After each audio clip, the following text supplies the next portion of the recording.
Welcome to the Mrs. Silva Reading and Writing Show.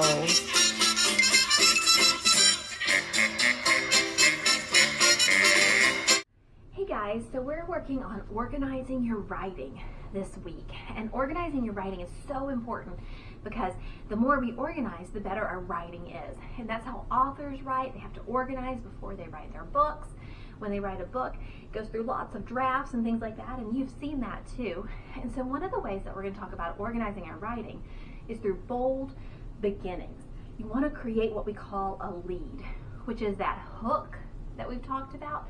Whenever you hook someone in, whenever you hook a reader in, and you, like a fish, you hook them and you reel them in, you do that with a bold beginning. You do that with something that catches their attention. So there are three ways that you can catch attention, or three things that you want to use to catch a reader's attention. So the first thing is you want to create a snapshot. So can you do that with me? See, we want to create a snapshot. I want to create just a little picture. You know, whenever you take a picture with your friends or your family, it's just a little piece of maybe a memory of a vacation or something like that. It's what we call a snapshot. And that snapshot just gives us a little picture of what your vacation was like. And of course, when you show that to a friend and you're like, oh, this is when I went to the Washington Monument in Washington, D.C. You give them that snapshot, but then with your words, you're going to elaborate more with the story. So first is giving a snapshot. The second thing that we're going to do is you want the reader to want more. So can everybody do that with me? I want the reader to want more.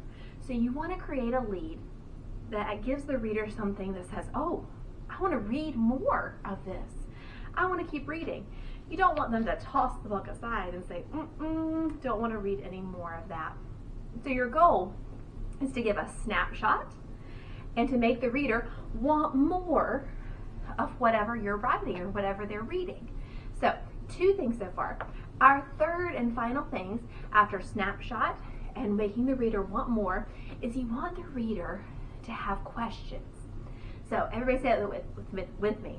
I want the reader to have questions. And do that with me. I want the reader to have questions. What you want them to do is read that snapshot of a setting or a character, and they say, oh, okay, I'm not sure what's going on. I think I'm going to find out, which again causes them to read more. So our goal in our writing, whenever we create a lead, is to create a snapshot for the reader, making them want to read more, and have questions that make them want to read more. So it's important as we write to create a lead with a bold beginning. And I'm going to read the book Train to you. And this is by Elisha Cooper.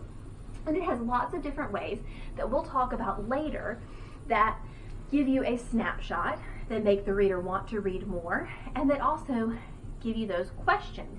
So let's look at the book Train.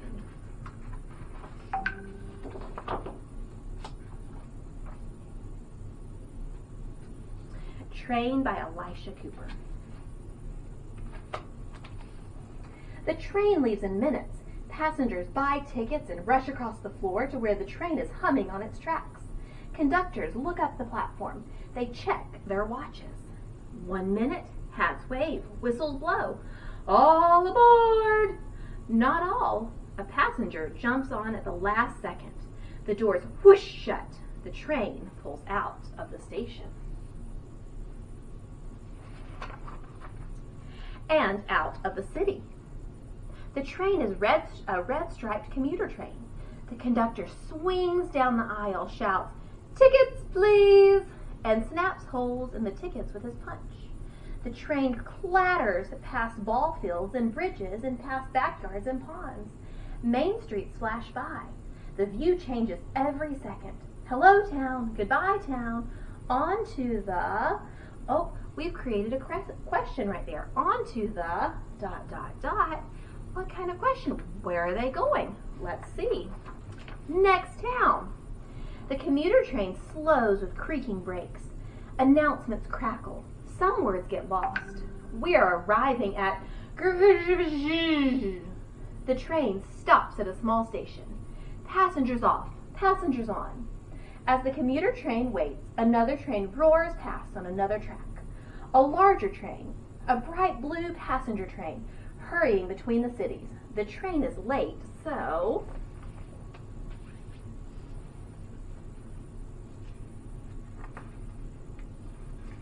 there we go. Did I skip a page? No. So, up in the cab of the engine, the engineer pulls back the throttle.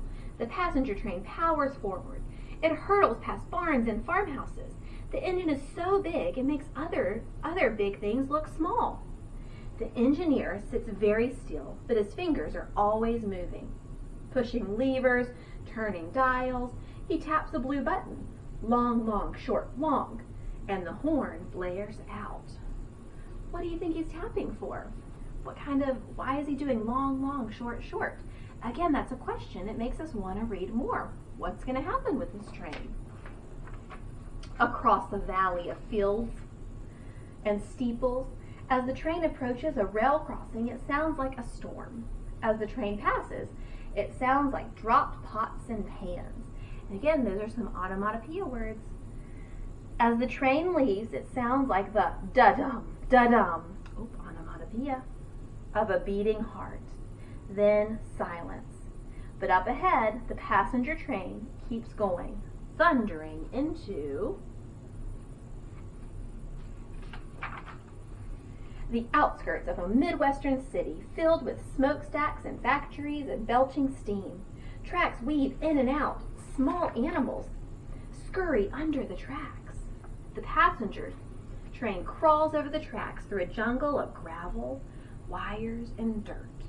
Everything smells of grease and rust and burnt toast. The train lurches. So why is the train lurching?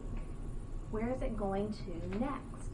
Again, we have some questions, right, that are causing us to want to read more. Up to the station. Bells ring, doors open, passengers off, passengers on. Tall men with red caps unload luggage and wheel it through the echoing hall. In the rail yard next to the station, another train works. An orange freight train loading up. It grumbles under its breath as rail cars are hauled and hitched to its back. The rail cars are filled with, let's see what they're filled with. Steel, concrete, oil, wheat, corn, and lumber. Things used to make other things sturdy things, all crammed in containers, the color of tomatoes and eggs. Thick white letters cover the rail car sides. Graffiti paints their sides too. After the rail cars are linked into one long train, the freight train creeps out of the city. And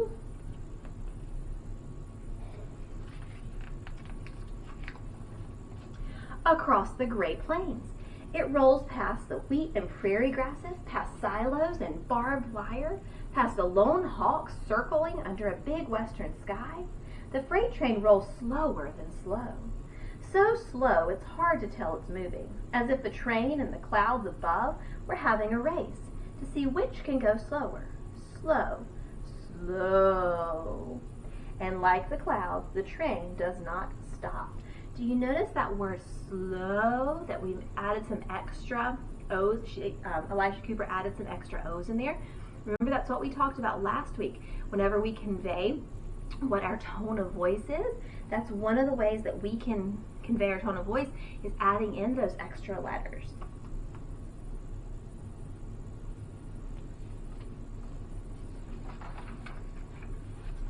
Even as it inches up among low hills, then another train passes, a dark green overnight train switchbacking westward. It climbs over the Rocky Mountains through snow flurries and pine forests. The train curves along icy rivers and shoots through tunnels where its chatter turns into a whisper. There are no roads outside, just eagles, elk, and turkeys. As the sun lowers, passengers gather in.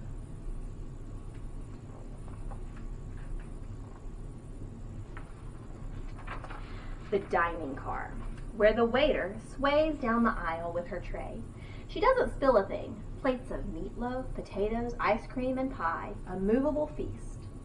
In the sleeping car, two girls unfold seats into beds and make the room their own. Little sink, little shower, everything little. The girls sleep as the train curls through the mountains. And this book leaves us with a lot of questions going to the next page. Into the night. The moon rises. Wherever the train goes, the moon follows. When the train stops, the moon stops. When the train starts, the moon starts. Sometimes it hides behind a ridge. Then, hello friend, reappears. The train rests in small towns. Passengers off, passengers on. Stars blink in the cold air. Lights blink on the horizon. And the overnight train pushes into the deep hours of the night.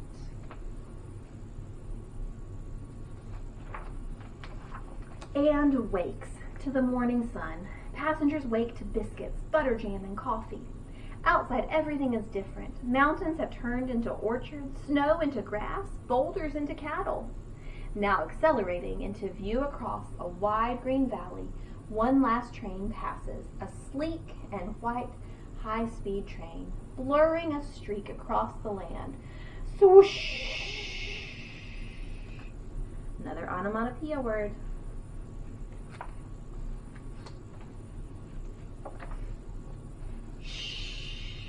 The high-speed train flies. It glides over bridges and marshes, by bays and highways. Inside it is cool and quiet. The train is a small world moving through a larger world. Passengers read or type. One whispers in her phone, "We're almost there. We'll see you soon." The high-speed train races through the city on the coast, and the passengers prepare for... She noticed they whisper in her phone, "We're almost there. We'll see you soon." That creates a question too. We're almost where?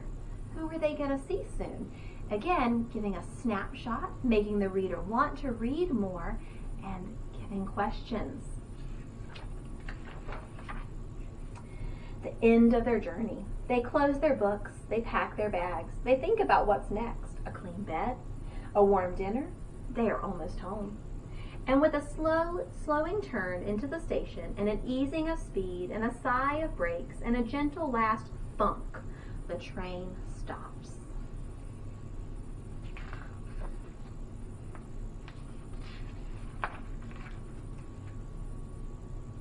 Train by Elisha Cooper. So again, in this book, we saw lots of ways that the author, Elisha Cooper, gave us a snapshot into what was going on in the train. They had the waiter that was juggling meat and potatoes and things like that. They had snow flurries as they were going through the Rocky Mountains. They gave us a snapshot. They also left us with things like onomatopoeia that made us, oh, dang, swoosh. Why are we hearing a swoosh? They gave us questions, making us want to read more. Even some dialogue was in there. Whenever she's saying, "Oh, we'll see you soon." Well, who are we going to see soon? We're almost where? So all of those things contribute to a bold beginning and creating a lead. And the way that you hook your readers in, the way that you make them want to read more, is by creating a bold beginning and creating a lead that draws them in and says, "Oh, I don't want to quit on this book. I want to keep reading this book." So our goal as writers, when we first start organizing our writing, is creating a lead. And the way that we create a lead is create a bold beginning. Essentially, what you guys are going to do is you're going to take a look at the different types of leads that you can create. There are some using sound words like onomatopoeia. There's some using time words, saying, "Hurry, let's go, we've got to go." Some of them are using dialogue and speaking to one another.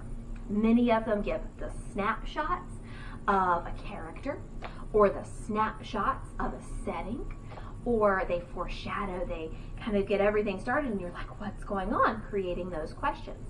But the three most important things we know, that whenever you create a lead or a bold beginning, you need to create a snapshot for your reader, you need to make the reader want to read more, and you want to create questions that, again, make them want to read more. So let's do that together. Do that with me, okay? We create a snapshot for the reader, making them want to read more, so that they have questions, keeping them reading.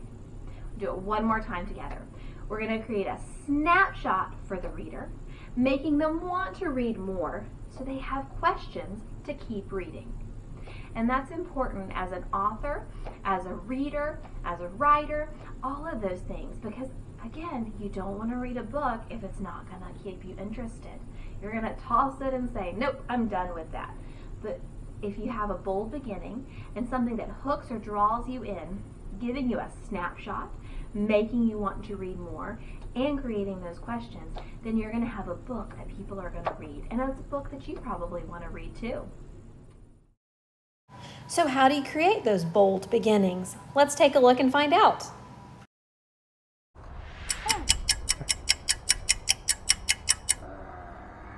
What's that sound? Hurry! Run! It's a bear! The baby's coming. Let's go.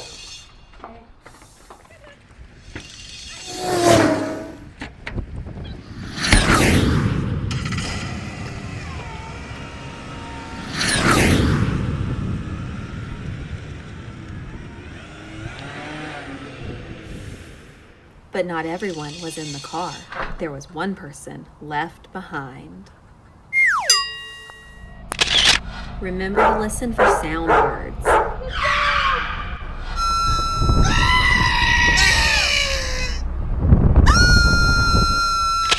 The giant leaves and colorful grass danced around her as she crawled through them to get away. He was 6 feet tall and towered above everyone else as he looked around for the source of the sound, but could find nothing. Hey guys, so we've already read the book Train, and you've already seen some of the techniques you can use whenever you organize your writing. And one of the ways that we organize our writing is creating a lead. And that is very, very important whenever you're writing, because you want something that draws the reader in so that they're like, wow, this is amazing. I want to read more. One way that we do that is through bold beginnings. Bold, whenever we bold something, we make it bigger, we make it thicker, we want people to notice it. That's the reason we bold something. So with bold beginnings, how can you draw a reader in? You don't want to keep reading a book if it's boring or if it doesn't hook you on the first page. You're like, I'm done with this. I'm quitting this book. But books that you don't quit, books that you keep going after, are ones with bold beginnings. So how can you draw a reader into your writing? So creating the lead, when you use bold beginnings, you give a snapshot that draws the readers in. It's not a picture, it's a picture with words, we'll say. And it's a snapshot that says, oh, okay, I really like this. That's really interesting. What's going to happen? It makes them want to read more. They want to continue reading. They don't want to stop and quit it. They want to continue it. And it makes readers want to find answers to their questions. So it gives a snapshot. It makes them want to read more, and it makes readers want to find answers to their questions. So do that with me. It gives a snapshot that draws readers in. It makes them want to read more, and it makes readers want to find answers to their questions. So looking at our book Train and a few examples, one of the ways that the book used creating a lead in bold beginnings is through dialogue. So they said, all aboard, shouts the conductor, but not everyone is all aboard quite yet. So the dialogue is all aboard and the conductor's shouting that, but then as it continues, well, not everyone's on board. What does that mean? Who got left behind? So it uses dialogue to create questions, making you want to read more. Right? Rumble, grind, roar. The train gets louder until the passengers almost vibrate off their feet, waiting for the powerful engine's arrival. So using sound, which we also know as onomatopoeia, like rumble, grind, roar, it's so loud, it's so big that the passengers are almost vibrating off their feet as they're waiting for this big arrival. Well, why is it so loud? Well, what kind of arrival are they? Who's on this train that they're waiting for? Again, questions that prompt you to read more. It's giving you a snapshot that's helping you to want to read more, And you have questions that make you want to read more in that. And that's part of creating a lead. Time is another way we create leads. Waiting. Checking the time. Hurry up, we can't be late. What can we not be late for? What's going on that I can't be late? So as we use time to create a lead, it's waiting, checking the time, hurry up, we can't be late. Again, it's giving us a snapshot, making us want to read more, and creating questions that do make us want to read more. Going back to onomatopoeia. Boom! The shot rang out in the night, but no one could tell where it came from. Why was there a shot ringing out? Why is that so important? I don't understand. It's, again, snapshot, making you want to read more, and creating questions for you. Let's look at a few other examples, and I'll move myself out of the way a little bit. The rainwater gushed through the pipe before it exploded. That onomatopoeia, snapshot, making you want to read more, and creating questions. I heard the pop in my elbow and screamed in pain. Screamed in pain? Well, how did you pop your elbow? What happened? Were you in a fight? What happened? Again, snapshot, making you want to read more, and creating questions. I banged the window shut and the glass shattered. Why did you bang the window shut so hard that the glass is going to shatter? Again, snapshot, making you want to read more, and creating questions. Another technique we can use is a snapshot setting. And a snapshot setting is really cool to do because it really does make you want to read more. Listen to this. The huge vines wrapped around the ancient trees. The leaves were so thick, they blocked out the sunlight. Small animals scampered along the forest floor. Where would this person be that huge vines are wrapping around ancient trees? The leaves are so thick, they block out the sunlight. It's so dark. Small animals are scampering along the forest floor. Why are they scampering? Are they scared of something? It's creating a snapshot setting. It's creating a snapshot of where this whole thing took place. Again, it's giving us a snapshot, making us want to read more, and creating questions so that we have hooked our reader in and we've given a bold beginning. Another one is a snapshot character. So we had a snapshot setting, which is where it took place, but let's look at a snapshot character because it's a little piece of that character. At 6 feet 5 inches, Taylor towered over the others. His blue-green eyes searched for the source of the sound, but he could see nothing. Well, if you've got this really tall guy towering over everyone, and he's looking for where the sound is coming from, but he can't see anything. Why? What is the sound? What's gotten them so excited over this sound? What's going on?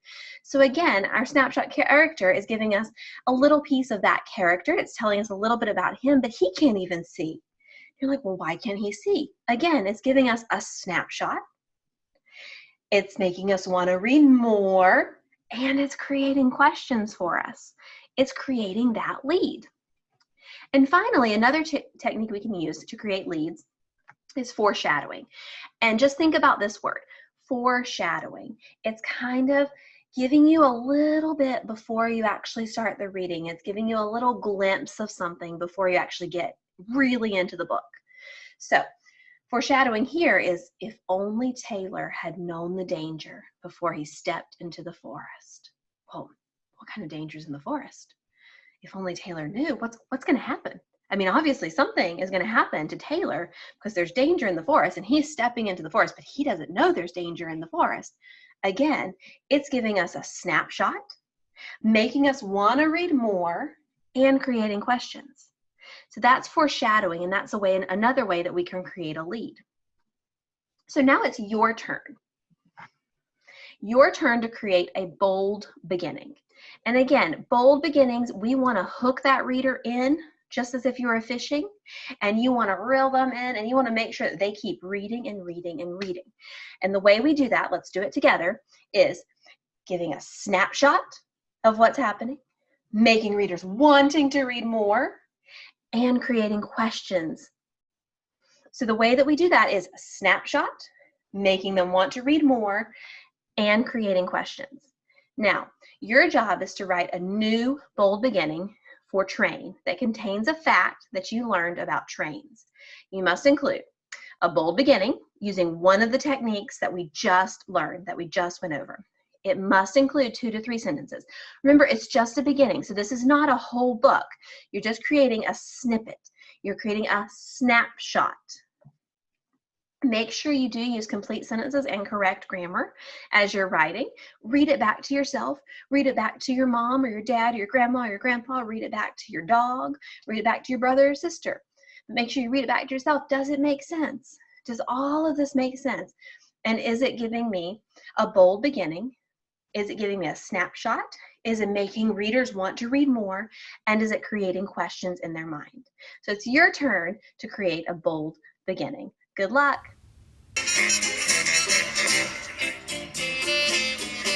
Thank you for joining us on the Mrs. Silva Reading and Writing Show.